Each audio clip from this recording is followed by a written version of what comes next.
Bonjour tout le monde, chers maîtres, honorables assistance, permettez-moi de vous présenter notre travail sur l'insuffisance surrénalienne chez l'enfant sur une série de 218 cas. Donc l'insuffisance surrénalienne est une altération de la sécrétion des glycocorticoïdes, plus ou moins des minéralocorticoïdes, résultant d'un dysfonctionnement du cortex surrénalien. C'est une pathologie fréquente en endocrinologie pédiatrique. Il peut être périphérique ou central.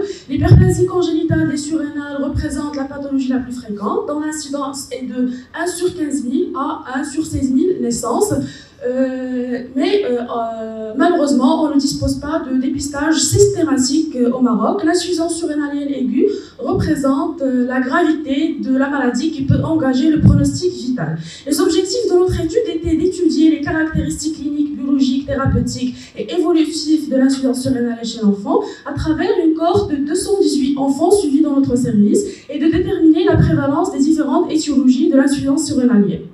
Donc, pour cela, nous avons mené une étude transversale, rétrospective, chez 218 enfants sur une durée de 9 ans à l'hôpital Mère-Enfant Abdelrahim Ghanouchi à l'unité d'endocrinologie pédiatrique de Kazan. Donc, les caractéristiques de la population étudiée, l'âge moyen était de 4 ans avec un sexe ratio de 1 et un taux de consanguinité de 50%.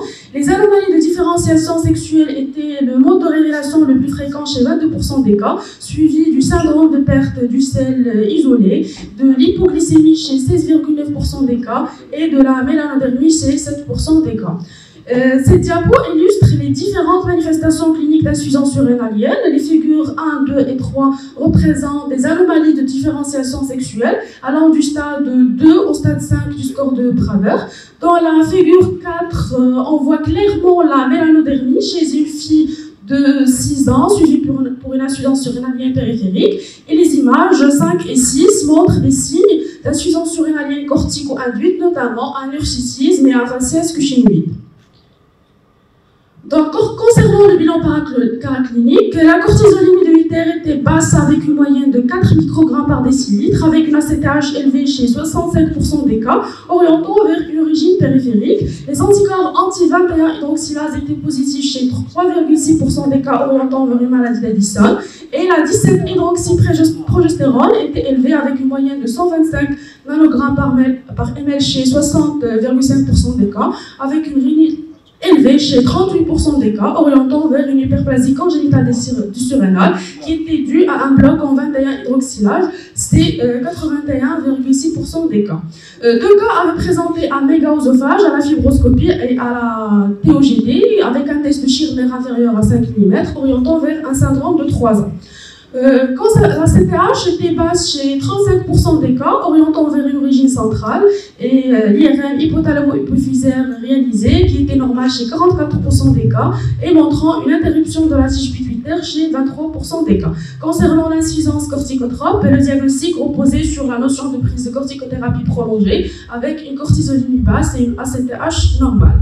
Au total, les étiologies d'insuffisance surrénalienne dans notre série étaient dominées par l'origine périphérique chez 65% des cas. L'hyperplasie congénitale des surrénales était l'étiologie la plus fréquente chez 60,7% des cas, dont la forme classique avec perte sel a représenté 63,6% des cas, suivi de la maladie d'Addison et du syndrome des 3 ans. Concernant l'étiologie centrale, l'hypopituitarisme a représenté 22,9% des cas, donc qui était dominée par l'étiologie et combinée chez 84% des cas, suivi de l'insuffisance surrénalienne cortico-induite, dont 46,1% des cas qui étaient dus à des dermocorticoïdes.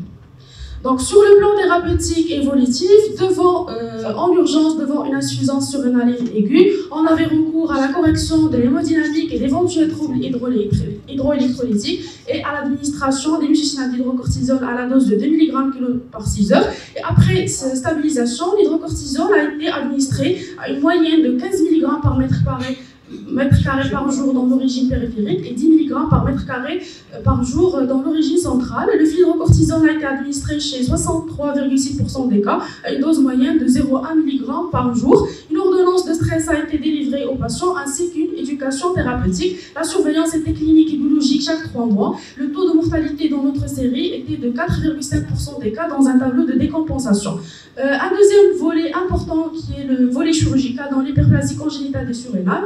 Dans notre série, 50,7% des cas avaient bénéficié d'une gynécoplastie féminisante avec un âge médian de 3,5 ans. Conclusion, s'il vous plaît. Merci. Donc, je n'ai pas traité la discussion. Conclusion. Donc, en conclusion,